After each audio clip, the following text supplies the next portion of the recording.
સાઈમાં તો એક એક મત અમૂલ્ય છે। આ જ વાત મતદારો સુધી પહોંચાડવામાં આવી રહી છે અને તેના માટે ચૂંટણી પંચ કામ કરી રહ્યું છે। એટલે કે એકે મતદાર અધિકારથી વંચિત ન રહી જાય તે માટે ચૂંટણી પંચે માઇક્રો પ્લાનિંગ કર્યું છે। દેવભૂમિ દ્વારકા જિલ્લાના ખંભાળા તાલુકામાં 40 મતદાર માટે મતદાન મથક તૈયાર કરાશે।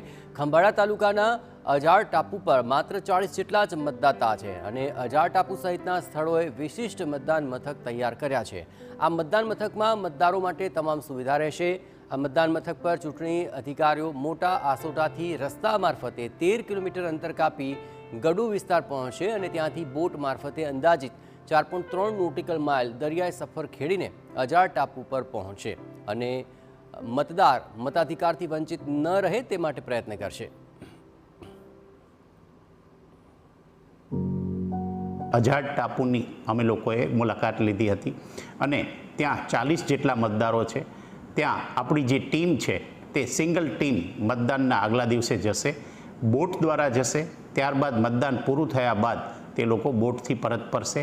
તે માટેની તમામ વ્યવસ્થા મતદાન મથક વગેરેની મુલાકાત લીધેલ છે।